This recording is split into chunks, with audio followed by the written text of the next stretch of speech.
महाराष्ट्र सरकारचं मी आभार व्यक्त करेन की महाराष्ट्रातील धनगर समाजाच्या तीव्र भावना याचा विचार करून तातडीची बैठक आज सह्याद्री अतिथीगृहावरती 2 वाजता लावली। माननीय मुख्यमंत्री, माननीय उपमुख्यमंत्री, मंत्री महोदय, धनगर समाजाचे सर्व आमदार, शिष्टमंडळ आणि अधिकारी,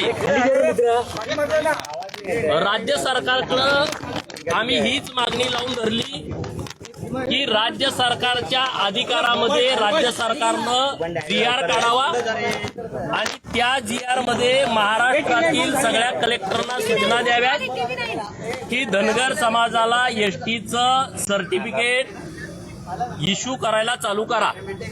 पूर्ण विषयावरती सविस्तरपणे चर्चा झाली। धनगर समाजाच्या सर्व प्रतिनिधींनी याच्यावरती मत व्यक्त केलं। माननीय मुख्यमंत्री, उपमुख्यमंत्री महोदयांनी याच्यावरती मत व्यक्त केलं। तर लोकांच्या मनामध्ये समज गैरसमज आहेत, मीडियाच्या मनामध्ये पण समज गैरसमज आहेत। तर 4 GR आम्ही माननीय सरकारकडे दिले। त्यामधला पहिला GR आहे हा मध्य प्रदेश सरकारचा, ज्यामध्ये छत्री के स्थान पर छत्री हे मी तुम्हाला GR देतो की राज्य सरकारच्या अधिकारामध्ये त्यांनी GR काढून छत्रीचे छतरी असं त्यांनी दुरुस्ती केलेली आहे राज्य सरकारच्या अधिकारामध्ये। नंबर 1।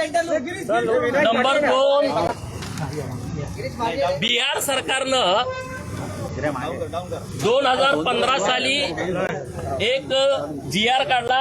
त्यामध्ये धनगर आणि ओरान, कंसात ओरान आहे, धनगर आणि ओरान एकच आहेत, हा राज्य सरकारच्या अधिकारामध्ये त्यांनी GR काढला आणि तिथल्या धनगर समाजाला रिझर्वेशन लागू केलं। तिसरा जो दिला तो मध्य प्रदेश सरकारचा विषय आहे। गोंड गोवारी जातीच्या बाबतीमध्ये प्रमाणपत्र देण्याच्या संदर्भात केंद्राकडे कुठलाही विषय न पाठवता तिथल्या राज्य सरकारने निर्णय केला आणि तिथल्या गोंड गोवारींना जातीची प्रमाणपत्र। आणि चौथा महत्वपूर्ण विषय आहे तो तेलंगणा स्टेटचा। तेलंगणा राज्यामध्ये शेवटची लाईन मी तुम्हाला वाचून दाखवतो। The government of Telangana after careful consideration of the above special circumstances hereby orders of the reservation for scheduled tribe from 6% to 10%, educational institutions and state government services। म्हणजे तेलंगणा राज्यानं 6% एसटीचं जे रिझर्वेशन होतं ते 10% नेलं त्यांच्या अधिकारामध्ये।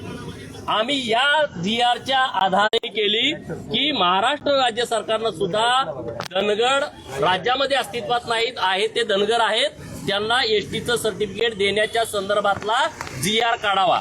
त्याच्यावरती खूप चर्चा झाली आणि मग चर्चेअंती असं ठरलं की सरकारनं एक कमिटी, ज्या कमिटीमध्ये महाराष्ट्र सरकारचे अधिकारी असतील आणि त्यांच्यासोबत धनगर समाजाचे काही यातले तज्ज्ञ मंडळी असतील, त्यांनी या 4 राज्यामध्ये जाऊन हा निर्णय करताना त्यांनी सर्वे केला का, त्यांनी निर्णय घेतल्यानंतर तिथल्या लोकांना रिझर्वेशन मिळालं का, ही माहिती घेऊन ताबडतोब यायचं 1 महिन्याच्या आतमध्ये।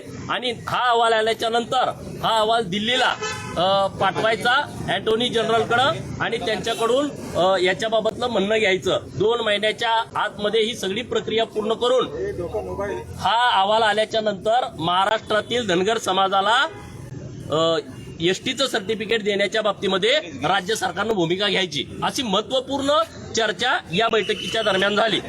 ही चर्चा झाल्याच्या नंतर आमचे जे काही महत्वाचे विषय होते त्या विषयावरती 1000 कोटीचा विषय असेल, मेंढपाळांच्या बाबतीमध्ये माननीय सुधीर भाऊ मुनगंटीवार यांनी जी संकल्पना मांडली की वन खातं मेंढपाळांना तिथं चरायला येऊ देत नाही, तर मग माननीय वन मंत्री सुधीर भाऊंनी एक संकल्पना पुढे अशी आणली, महसूल विभाग, ग्रामविकास विभाग, जलसंपदा विभाग, जलसंधारण विभाग या विभागाकडे ज्या पडीक जमिनी आहेत त्या जमिनीची 36 लाख हेक्टर जमीन आहे, तर त्या जमिनीमध्ये धनगर समाजाच्या मेंढपाळांच्यासाठी चराई करून उपलब्ध करायचं, तर त्याच्याही सूचना दिल्या मुख्यमंत्री उपमुख्यमंत्री यांनी त्यांची बैठक येत्या काही काळामध्ये लावण्याच्या संदर्भामध्ये. आणि 1000 कोटीचा तो काही विषय आमच्यासाठी आता महत्वाचा नाही. आमचं सगळ्यांचं म्हणणं होतं की आम्हाला सर्टिफिकेट द्या, पण आता 2 महिन्याचा वेळ आहे, तर तोपर्यंत ज्या काही आमच्या सगळ्या योजना आहेत त्या योजना लागू कराव्यात अशी आम्ही सरकारला मागणी केलेली आहे. सरकारनं तिसरा विषय दिला की हायकोर्टामध्ये जी आमची याचिका चालू आहे त्या याचिकेमध्ये सरकारनं सपोर्ट चांगला केलाय. माननीय मुख्यमंत्री उपमुख्यमंत्री महोदयांचं मी आभार व्यक्त करतो की त्यांनी आम्हाला मदत केलेली आहे, परंतु आता काही बाकीची डॉक्युमेंट राहिलेली आहेत त्या देण्याच्या सूचना दिल्या. कुंभकोणी साहेबांची नियुक्ती कायमस्वरूपी त्या केसच्या संदर्भात केलेली आहे. 2 महिन्यात जर आम्हाला तिकडून आमच्या बाजूनं अहवाल आला का सर्टिफिकेट मिळेल त्याबद्दल कुठलीही अडचण राहणार नाही. तरी पण आमची पॅरलल हायकोर्टामध्ये जी केस चालू आहे त्या केसमध्ये सरकारनं व्यवस्थितपणे आमची बाजू मांडलेली आहे. आणि नंबर 3, जर गरज पडली तर मराठा समाजाचं रिझर्वेशन देताना मराठा समाजाच्या प्रतिनिधींना कमिटी नेमली होती, ते कमिटीचे अध्यक्ष असायचे. तर आमच्या शिष्टमंडळामधून अशी मागणी केली, जर काही तशी गरज पडली धनगराच्या पडणार नाही, पण जर पडली तर एक कमिटी स्थापन करायची आणि त्यामध्ये धनगर समाजाचा प्रतिनिधी घ्यायचा. पण हे कधी गरज पडली तर, गरज पडेल असं मला वाटत नाही, कारण आम्ही जे 4 GR दिलेले आहेत त्या GRच्या आधारे राज्य सरकारला महाराष्ट्रातील धनगर समाजाच्या ST आरक्षणाची अंमलबजावणी करण्याचा अधिकार आहे आणि आम्ही याची सगळी डिटेल माहिती दिलेली आहे.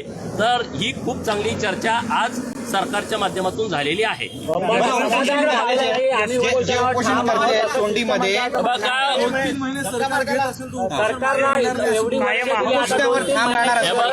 उपोषण करते शिष्टमंडळ तेही होतं, त्यांच्याशी व्यवस्थित सकारात्मक चर्चा झाली. आता ते शिष्टमंडळ चौंडीला जाईल, त्यांची काय भूमिका आहे ते त्यांच्या वतीनं निर्णय घेतील. उपोषणकर्त्याच्या बाबतीमध्ये मी स्वतः निर्णय सांगू शकत नाही. मी स्वतः 3 ठिकाणी उपोषण सुरू आहे, तर उद्या आणि परवा 3 ठिकाणी जाऊन त्यांना भेटणार आहे. मुख्यमंत्र्यांनी त्यांना भेटायला अशी मागणी होती, जसं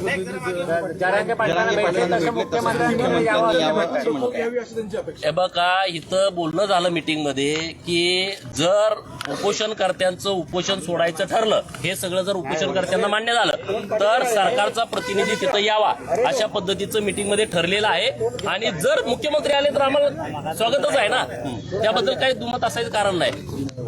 उपोषण सोडायला कुणी यावं यापेक्षा आमचा प्रश्न मिटावा यासाठी आमच्या सगळ्यांची खटाटोप चालू आहे, मेहनत चालू आहे. पुढची भूमिका नेमकी काय असणार आहे? समाधान झालेलं आहे का आजच्या? बघा, सरकारनं 2 महिन्याचा वेळ दिलाय. आता आमची 70 वर्षे गेलेली आहेत. 2 महिने म्हणजे काय, आम्हाला जास्तीचा वेळ नाही. 60 दिवस तर असे जातील. त्यामुळे 2 महिन्यामध्ये सरकार GR काढण्याच्या बाबतीमध्ये सकारात्मक आहे. ज्या काही फॉर्मॅलिटीज पूर्ण करायच्या आहेत त्यासाठी सरकारनं वेळ घेतलेला आहे. आता मराठा समाजाच्या आरक्षणासाठी सुद्धा त्यांनी वेळ मागून घेतला, तसाच वेळ मागून घेतलाय. तर आम्ही सरकारला वेळ देतो. त्यांनी योग्य फास्टमध्ये सगळ्या ह्या प्रक्रिया पूर्ण करून धनगरांना सर्टिफिकेट देण्याच्या बाबतीमध्ये GR 2 महिन्यानंतर काढावा.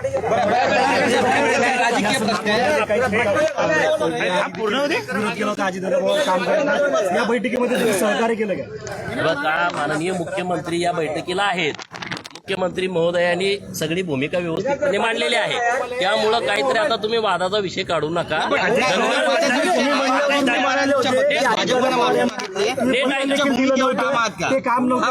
धनगर समाजाच्या आरक्षणाशिवाय दुसरा कुठलाही विषय तुम्ही घेतला तरी मी त्याच्यावरती व्यक्त होणार नाही, कारण आज आमच्यासाठी रिझर्वेशनचा विषय महत्वाचा आहे. बाकीचे मग वेळ आहे ना तेव्हा आपण बघू.